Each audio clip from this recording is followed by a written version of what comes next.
You are listening to GOB Radio in the heart of Reading Town. The station dedicated to the black community news, education and entertainment. Stay tuned.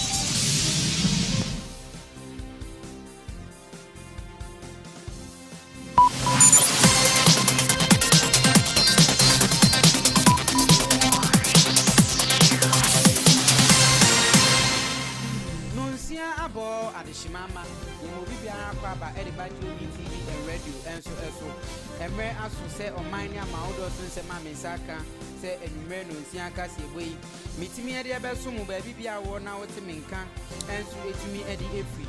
Now, and some Nados in a pan, the Obeti be and so in and they go PM, and so on when you're for any DNA, you see a jabbing, and so Akachi, special prosecutor, more my Ghana, and they were tuning surprise in their prayer, when you're for any DNA, Alex, Safo, Kantanka.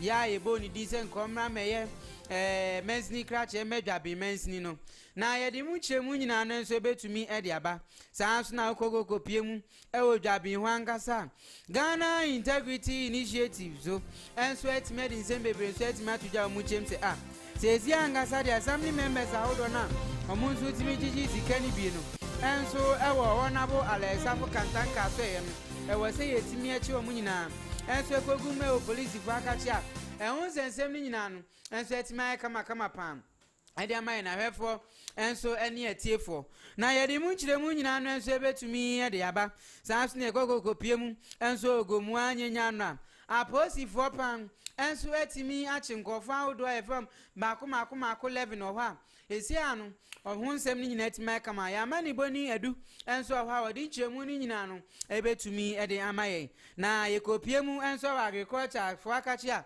amani bonse maye se kan so edi free wo enso edi free ekobia ni din any Institute of Statistical Social and Economic Research for enso akachi chemse sezi angasa de Ghana banti na ni yepam enso enfanhwe emfudie any agric nsensem no enso ehu na yedi mu nkyeremu nyina so ebetimi edi aba na Ghana ye mampanyina be de akire Dr. Mahamadu Baumia anadu yang or the lectures chenchire bi betimi ahyehyɛ so ya ni nyina so etimi afa Ghana digital economy enso ehu na obekire Ghana fo nyina enso se ne betimi aye ama ne ma so etimi akɔka mapam e wa aba efuntinta fidie so ya di mu nkyeremu nyina no enso ebetumi ede aba saa so ne kokokopie mu enso nkrofo aman so a Sudan manim nanu adame de betu wanim se kudi te bi etimi asete e wo so na mama ye atwa Sudan ho ahia eni Sudan mutima manfo ni binum ensembe no moka enso e refa sa kudi ta yinso ho ye de munchemu nyina no enso ebetimi aba wakache na ne ma so etimi akoka kama pan de ama me no mienu nyina e wo ho ubetimi do comments nyina no enso etimi afa Facebook a ye behwe ni akenkan ni nyina so kama pan enso etumi e de ama e wo ho na sesi angasa de kwachi na de efesika no de yeye kwanche enso ade efepa sika kroya no de koto enso etimi de ba fie brefo travel and tour kan hu bi ana kase enso etimi ba wakwem saso na license funds and accessories kan hu bi pa ana kase enso etimi ba wakwem afa enso ubetimi akoji obi multimedia fonso akache ono so boaye na kase enso etimi ba na ne ma so etimi akon kan pa de ama menu mienu nyina enso ewo ho na sesi angasa menu kase enso de ne ma betimi akoka mapam enso etumi ade ama ade a enya midi yen no ene ba Oheneba Appiah Kubi kase obeti bi na wanya bi nso eti enya bi ahwe ewo Facebook a JUABEN TV and radio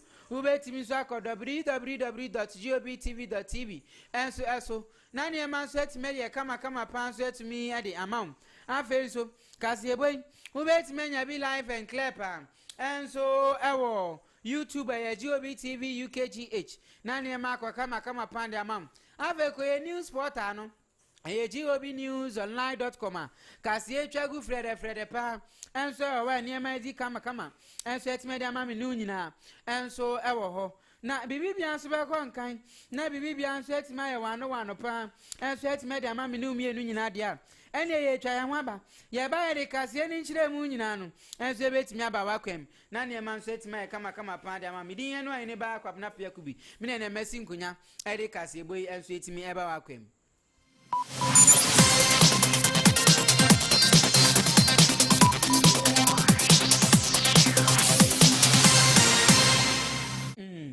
Yemfa kasebo ni nyina so ntimi mra bakwem na ne yema so ntimi nya kama pam emfa ma yesesi ade a ene ye kwasha ase area free Ghana mampanyi na na do danko akufu ado abedi akire ya ni din ya so ni Dr. Mahamadu Baumia enso akache na nwumire ya amane ba yense kan na se putupuru amane ba JUABEN news yense kan enso edi adanse epefe se papai enso ebetimi di jumedi esurunku bi so etimi ahihye so enso ewon krapupuni mantem won ma obetumi ere digital economy no enso etimi ahihye so pa na yenya ne ntie se papa ahase yenkonko tie nsem no se no esimi hye free enso efa that we highlight the critical nature of digitalizing the economy and how it underpins the reforms that the citizenry expects of government.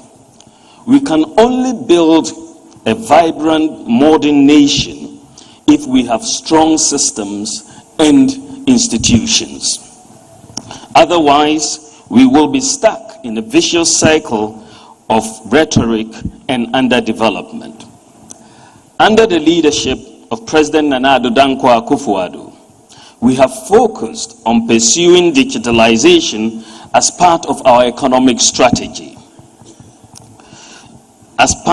Because the fourth industrial revolution is upon us and we must be part of the modern world. Also, there is a growing body of empirical evidence that illustrates the capacity of digital technology to create jobs, significantly boost productivity, increase income, and support wealth creation. For example, the World Economic Forum's Global Information Report estimates that an increase of 10% in a country's digitalization score fuels 0.75% growth in GDP per capita. It is therefore clear that going forward, countries that fail to digitalize their economies are likely to be uncompetitive in the emerging global digital revolution. Therefore, when we assumed office in 2017, we asked the following questions. How prepared is Ghana to compete in the emerging global digital revolution? Have we got in place the key pillars that would enable our economy to participate in the emerging digital revolution? Is the system we have fit for purpose? Ladies and gentlemen, the first thing to note in talking about the digital revolution is that it is a data revolution. The Economist magazine in 2017 put it this way, and I quote, "The world's most valuable resource is no longer oil, but data," end quote. Data is as important in this fourth industrial revolution as oil discoveries were for countries decades ago. Data is the basic requirement for participation in the emerging digital revolution. But it was clear when we assumed office that the system underpinning the operation of Ghana's economy was not designed for a data-driven economy. The system had major shortcomings and presented challenges for digitalization of the economy. The key enablers for digitalization were not in place. And these challenges included the citizens and residents could not be uniquely identified. It is possible to be born in Ghana, to live a full life, to die and be buried, and there would be no trace of you on any documentation that you ever lived and died in this country. There is also, as we looked at it, the inefficiency and corruption in the delivery of public services. In the day-to-day interactions of Ghanaians, whether in applying for driver's license, passports, and any other form of government permit or license at the local or national level, corruption has been so ingrained that bribe taking and giving are often tolerated to the point of being considered as normal behavior. We also had a lack of a functional national property address system. And you know that no modern economy can function without an address system. There was the existence of the large informal sector and the dominance of cash in payments. We also had financial exclusion and so many people not being able to have access to financial accounts and services. Our government databases are largely manual and not integrated. And there was the difficulty in this large informal economy of ours of collecting taxes for development. The vast majority of the population do not file, and when they do not file to pay taxes, there's no way of finding out.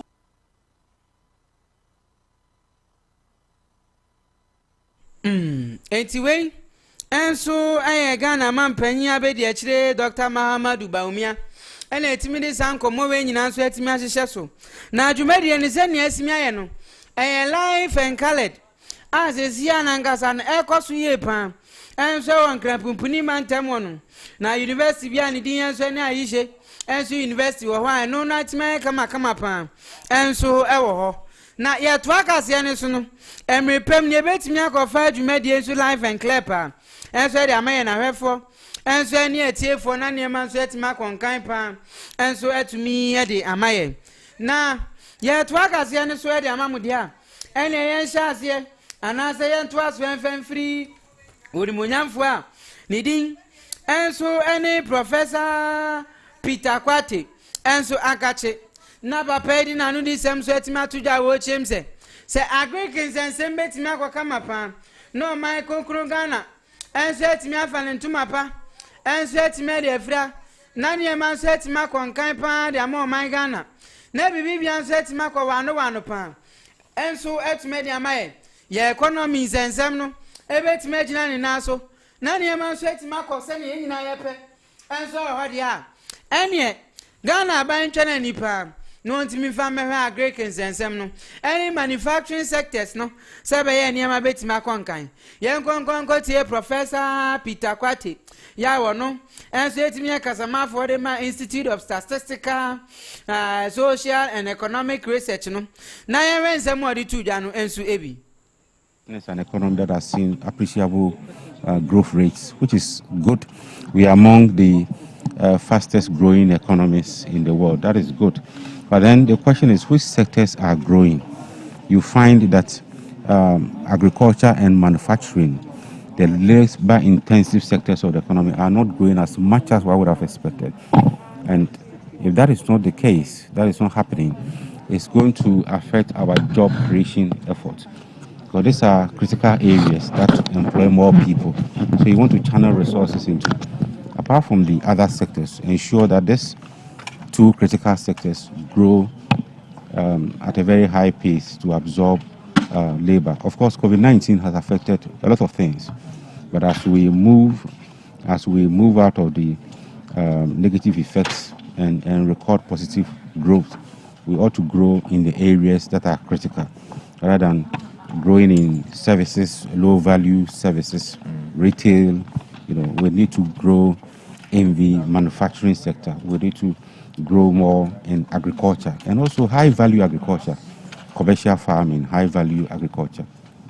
That's to say that the economy is in a better shape right now. If you compare with 2020, when we recorded a pandemic, we will say yes. But if you compare with 2019, you see that we haven't really been able to grow the economy up to the pre-COVID levels. We are still moving out of the recession, out of the negative impact of the pandemic, but we still have room for improvement. Right. In your concluding remarks, you add that government continue to support small businesses that were affected during the pandemic. What specific ways can they try to do this? One area will be finance, trying to get them loans at affordable, cheaper, quicker, disbursed loans so that they can revive their businesses. But these are the sectors that will employ more people. We've heard about unemployment. We've seen the numbers. We've seen people queuing for recruitment in the security services. And it tells you, sends a signal to you that there's a lot of youth unemployment in the system. How do we address this? By encouraging people or encouraging businesses through credit, through other forms of support to ensure that they engage more people and by so doing produce more and enhance livelihood within the economy. Right, thank you. What are your expectations in the budget by way of revenue generation, debt sustainability, and then what have you? Is this expectation of the budget? We expect the revenue numbers to be better than we are seeing now. With the talk about the digitization and other means, we want to see more revenue being generated. We want to see higher forecast revenue mobilization and also prudent management of resources. If that is done, certainly we'll be relying less on borrowing. So we want to see conscious effort to reduce our debt, our high debt GDP ratio to sustainable levels in the medium term. By 2024, at least we should be back to sustainable levels. Right. Talking about revenue, you said that Q2 figures show some encouraging figures that we have. So we should end the year well in terms of revenue generation. Certainly, I expect so. I expect our revenue numbers to increase, and to increase even further in 2022, because that is the only way by which we can gradually move away from borrowing and use. Anyway, and so Professor Peter Kwasi, now director and so Midima Institute of Statistical, Social and Economic Research. No, now it's me too. That brought in some trouble, and so it's me born putting poor one. Now more to no now I didn't need the same to your chest. Sagana bind me man and new agriculture and manufacturing sectors new year padia.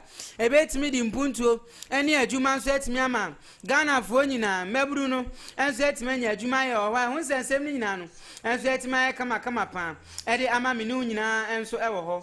Na yefi ani enchiremu enso gomwanye nyano na amane ba yense kan so etimi chim sesesi angasa doko piem enso gomwanye nyano aposi fon so etimi aye exercise bi wo ha eso ani ye papa o matimi akwa chi mofra mako wo ha enso ha eden kwane mo mkochi wo mu yesi ugo piem wo pa bonsam ka wi pa se ni esimi bobo manu o matimi abon tampi enso ne hon kono bana na so mo shifa so amunya ma me shime level ya mu aposi fon kra tramo enso ani koke na wodo enso ne ho na yesuma ya mani boni kunto adu enso mani kopie mo wa wode amani bonsem ni nyina no enso etime mai enso ewo ho apolisifoɔ akyi nipa bɛyɛ wɔ ha ɛwɔ gomu anyenya no na enkra a wɔde aba bɛtodwa ɛne sɛ saa nipa wɔ ha yi obi ne ti a wɔn naso ɛkyerɛ sɛ wɔdi dwuma bi ɛwɔ baabi a kyerɛ sɛ saa nneɛma a wɔyɛ no ebu ɔman yi mmra so na bra apolisifoɔ ɛkɔpie mu na kyerɛ sɛ nipa wɔ ha yi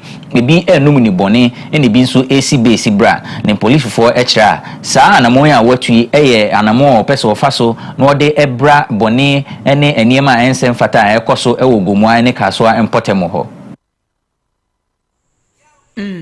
Enti we amani boni adu konto ena etimi de boy na de premium so ho se ne niema nso etimi koye pa enso gomu anyenya no enso eho ya wo central region empotemo 50 mantemo no na yento akase ne so enso enfama na hwefo enso ani etiefo na niema nso etimi konkan pa enfama ye se ne medi kan de to wanim no enso eho no na ye kopie mu enso Special Prosecutor, Office of the Special Prosecutor.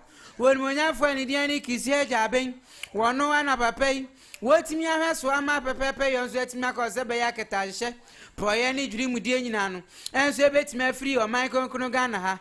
Na papa di tuja, emre bi atwa mu se wo hempo na otika mu na se ka no wo hwen adwene na se ne na adwene mfa na adwene mu ye ne kesne ne a obetimi mpo invite o enso no office na yes wodo afa mra kwa so ebusa kwan krokro unya ka bi ti se bugati adwuma be kwa na ye o salary yesen na ehun sensem nyina no enam so ma manfo bebre bo na baso ya na wo chense papa mi so be adwuma pa tuketa hye ene proye enso ase na eno adame de beto wani ma na mi chemu se uko pie mu odwabi municipal onom pa de a wo panyina ni din ya ni ale safo kantanka ya ga na man panyina na dankwa kufadu timi bo ni din enso ho anu wo chem se eni man so betima e kama pande amande ne omanfo ya omo ya assembly members odwabe no enkoto aba no mu njini ntum na papa infre adwuma ase se aban krachi panyi enso ho na eno ana abato ni ko wie ye no ye to abato edi ka na papa ya repoto de tosu menu a repoto eni de tosu miensa nimguase ne yi de ne nka fanyina mowuo pa enso ho papa etimi tun botom enso etimi ya adoye ahodo ma assembly members bribes ahodo pa enso ho na third vote no ko wie no ne se papa isi ada forma o manfo no mo ya assembly members ho no entimi anto aba na mfama no na no ana papa ejiga ye no etimi bowure ma wa district officer no ko assembly members ahodo obi ani ni fie no atwefo masa medisika ma sa to aba mame na so man to aba na mame me hia me penene ni chine ya mfam sika mame na hu se mbe de ja no ada enso ho na eno ena special prosecutor ni din enso ni kisia jaben enso etimi da tuja wo chem se wonu angasa wa chepe pani pen pa wa chole ten eda kopie mo jabi municipal ho enso ivanti won monyamfo ni din ni ale safo kantanka so mepiem enso na kachi na wetimi mra me yi nzemia no na se enkranti na we so timi kotu eskase ento aba enso entimi nyuntum asa ban krachi panyi enso jabi mensini ni mu na eno ena panyi fo ese papa we ya de ye pam wa bomodin apa se wetimi atwa letter no enso de akoma papa yi invite na enso ho ehun ni nyina no enso etime de ja ho na ye ni gusansem we yachi de besi bia no ye betumi de abeto dwa ama ya hwefo nso eni etiefo nso etime nya bi life and clear enso ho na wasansem we ya ho enene Ghana Integrity Initiative for ya eternity FNGI enso de atudwa wo chem se assembly members ahodo no muzo mutimi jisiken na omo she boso betimi atoaba ediama papa yi a omanto aben e wo sa posi 40 million omo pa no mutimi chi omo nyina so mtum kogum na ese enter net timi piempa no mu nkotwe na ban kukum nso wa ehun sem ni nyina no enso etima kama pa wo kire se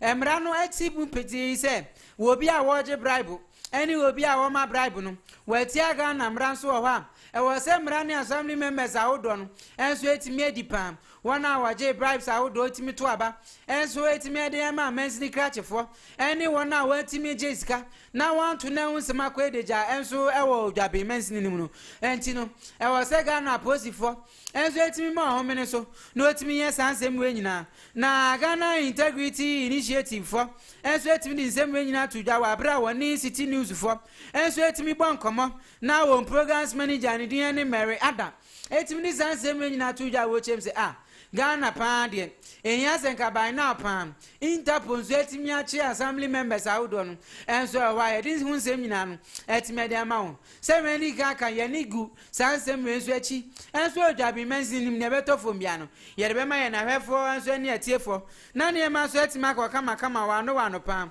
enso etimi de ama me na mami kwadi dwa kakra enso etimi emra na ne ma so etimi nya kama pa me ba ya pe na metu fan de akọ ngofo ama so enso akwa nsem akoso e wo Sudan man no enso mu e brefo travel and to kwan ne netu aka wo china bi brefo se na mi kan cho se wa kwanto hu dadwe ni nyina no e betima akọ wa no pan so etime de amount na wa kwanto hu dadwe ni nyina so betima possible pa de a ene ebrembe piemu enso meduma 8 amako junction wa brefo travel and to ho boga rasta so e wa obutu a wodi djuma no na ne ma so etime kama pam ubetimi afa number we 0554 304942 0554304942 and plus 4420 8068 4974 and so now what's me more bet me have a website and so and also www.brefotravel.co.com and so and your man's with media kajina muyepa and so ewo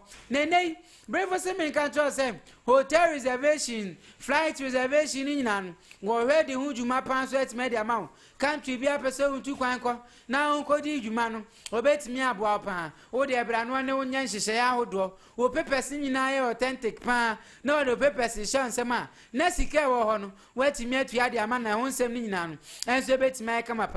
Now JUABEN multimedia and so can be. Anna Cassia boy and sweat me bawa came. Nanya man sweat my come na one pass sweat me amount. Videography ni photography sa hudo ni nyina so betimi aboa na ne man so etima kama pan de amount dia enefo ani kiremu enso meduma 80 hono ma amoako junction wa pepepe baga rasta so e ho wo mu enso ho mu di juma na ne man kama pa fe number we 0541108053 0540 and 0541 108053 eso na ne man simi ko smooth enfa emau na lucent phones and accessories and lucent se me mu amane pa se o perform papa quality phones etime yusu na ne man so betima kwa wano pa enso etime de amount na ne man so betima kama pa dia ene be pie mu enso wa na kache na wetime amu a se be ya ne ma enso betima kwa nkan pa enso etume de amount phone dadwi nyina be possible afre number we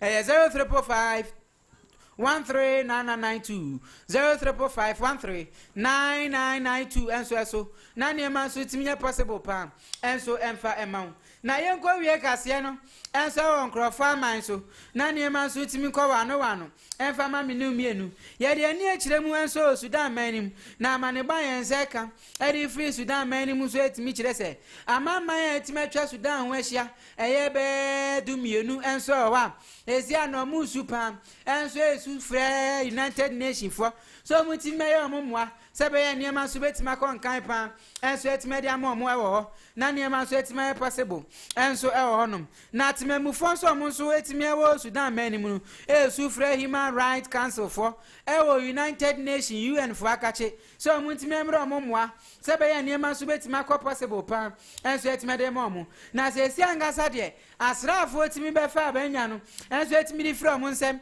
enso Sudan hono eniema edeja so musupa enso eho etiwe ya maneba yenseka enso etime di free Sudan manim na yeko Facebook ko read messages how don so ensaka enso efenfro Vice President all that you know is digital nsem kwa we anchi boy no de aba na hu nsem ni nyina so etima kama pan de amaye me call WhatsApp so amoda enso etimi de aba so I'm watching live from Ebuakwa. You guys are doing a marvelous job pa. Now this man must do job pa and stop that always speech no and fire him there and so we mother from Ebuakwa no timi de sanse me nyina no and so etime de aba na hu nsem kama pa e de ama me no nyina and so ho na kase ni nyina so etime asi asada kase nkoma before travel and tour to kwai na ene ti aka wo china bi hu pewe na pedai enema betima kwa kama pa de ama JUABEN multimedia Genesis fashion designs and boutique lucent phones and accessories so must be pa